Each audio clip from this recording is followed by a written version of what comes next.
some guy on my front porch, and he won't leave, and he's got his hands behind his back, and he'll answer me on the ring. Okay. He's trying to lock. I'm sorry, he's trying the door. Dad. No, don't answer the dad. Be off my porch. Dad, no! Oh my fucking God! Can you please? Hey, we have guns.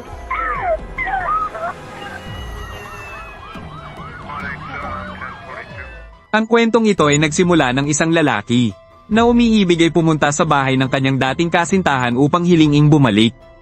Ngunit sa huli ay binaril siya ni Choco sa mismong lugar. Ang insidente ay naganap sa lungsod ng Sydney, estado ng Ohio. Noong araw na iyon, si Allison kasama ang kanyang ina ay kumain ng agahan at bumalik. Hindi nagtagal, isang lalaki ang lumitaw sa pintuan at pinindot ang doorbell. Sa pamamagitan ng doorbell camera, laking gulat ni Allison nang makilala na siya ay ang dating kasintahan na si James Real. Ang lalaking iniwan niya isang buwan ang nakalipas. Lumalabas na kagabi, nag-iwan si James ng voice message para kay Allison. Hi, Allie. It's James. I just wanted to reach out to you because I just wanted to see how you're doing and maybe hear from you if that would be all right idea. It's been a while since I've talked to you, and I don't know. I feel like it. I don't know what I feel. I do know that I do want to talk to you though. Please give me a call back. Thank you. Nang matanggap ang mensahe, walang balak sumagot si Allison. Mula nang lumipat si James sa California at bumalik, lubos na nagbago ang kanyang ugali. Hindi lamang siya nasangkot sa ipinagbabawal na gamot kundi masama rin ang pakikitungo sa mga kaibigan. Unti-unti siyang iniwasan ng lahat, hindi na kinaya ni Allison.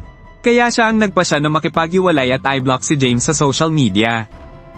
Dahil dito, ang biglaang pagdating ni James sa pintuan ay labis na nakakatakot para sa kanya. Naging tensyonado ang atmosfera sa loob ng bahay dahil walang nagbukas ng pinto. Pagkatapos ng ilang sandali ng pag-aalinlangan, gumawa si James ng maling desisyon. Sadyang pumasok.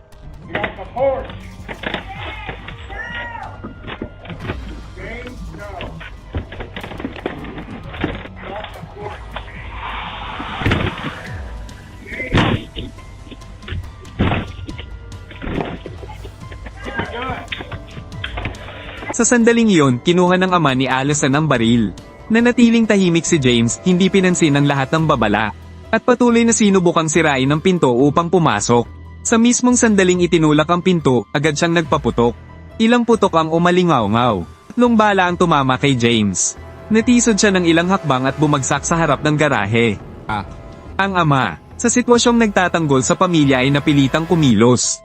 Kung ikaw kaya, magagawa mo bang maging ganoon katatag? Pagkatapos noon, ilang kapitbahay ang tumakbo upang tingnan ang nangyari. Okay, wait. He's fine. He don't have nothing.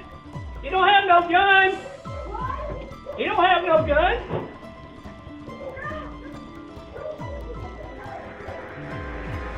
Don't do anything.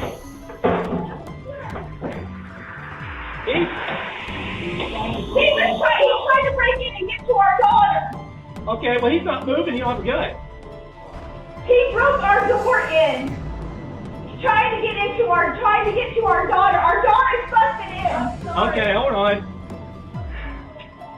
Did you shoot him? Yes. Okay. Call 911. We're on the phone with him right now. Okay, he's not moving. He ain't going nowhere. Bago pa man, nakatawag na si Allison sa pulisya. He broke through the door and my dad shot at him. Ma'am, he shot at him? I don't want to look. Please don't make me look. Has he been... It's okay. I can talk. It's fine. Okay. I need to know if he's been shot or not. I believe so. Yes. He's on the ground. He was trying to break into my house. He tried to break into the house? Alright. Stay in line with me. He broke our door in. Trying to get to our daughter. And Dad, you're the best dad ever. You just saved my life. Maya-maya, dumating ang pulisya sa lugar upang magsiyasat. Pumasok sila sa bahay. Tinanggal ni Allison ang magazine sa maliit na Glock 26 na handgun. Dumaan ang bala sa salamin ng pangunahing pintuan. Ang frame ng pinto ay napinsala ng husto, at ang kandado ay nabasag ng marahas.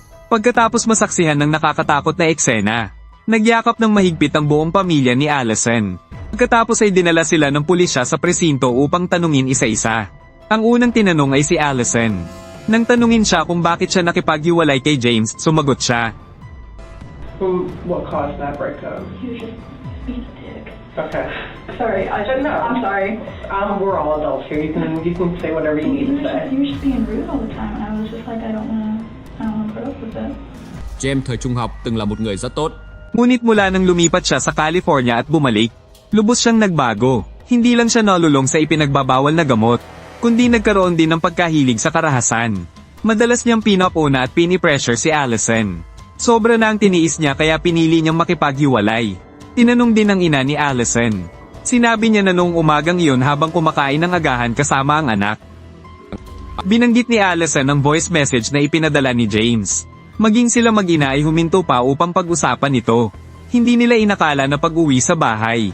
Agad nalilito si James sa harap ng pintuan. Dagdag pa ng ina niya ng may emosyon. Dati silang matalik na magkaibigan. Madalas silang magkasamang lumalabas. Tungkol sa sinapit ni James, labis siyang nanghinayang. You're fine, Stacy. I'm sorry. No. You have nothing to be sorry for.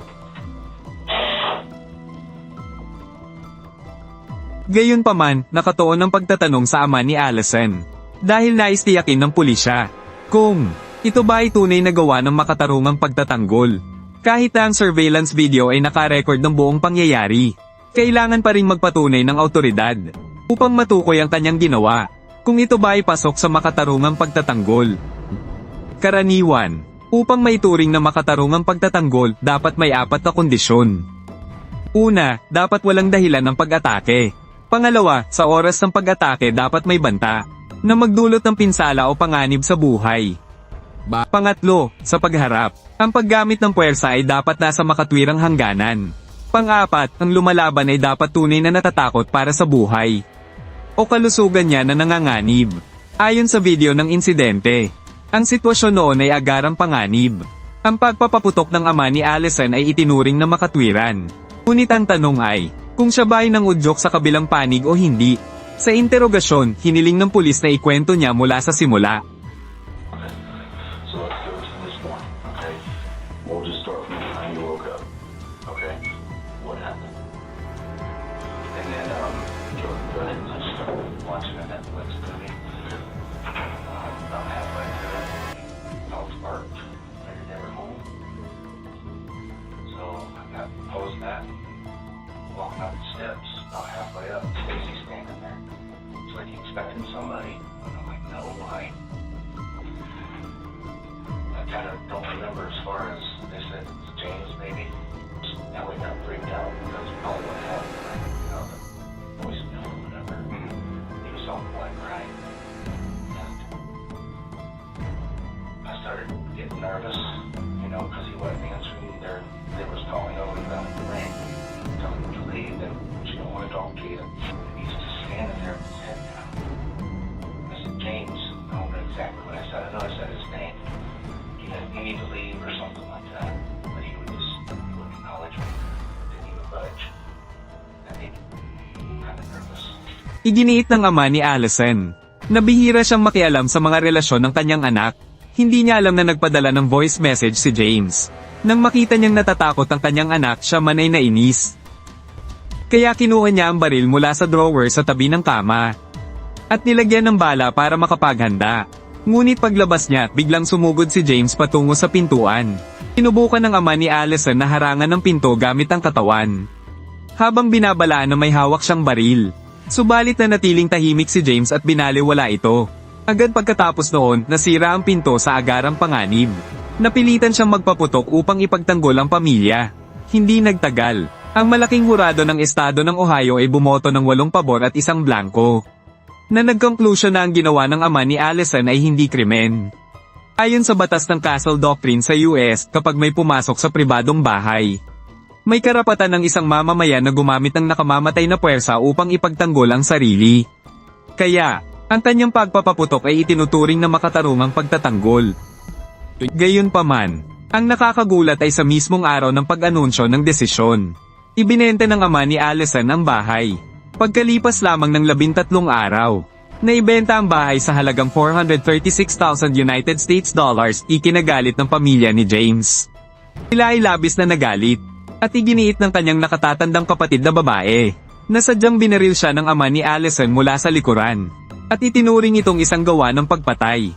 Nagsimula pa siya ng isang kampanya para sa hustisya, na umaasang muling masisiyasat ang kaso ng mas patas. Mga minamahal na manonood, ano ang iniisip ninyo tungkol sa kwentong ito? Mangyaring mag-iwan ng komento at ibahagi ang inyong opinyon. Maraming salamat sa panonood. Paki-like at i-follow upang makasubaybay pa ng mas maraming kawili-wiling balita.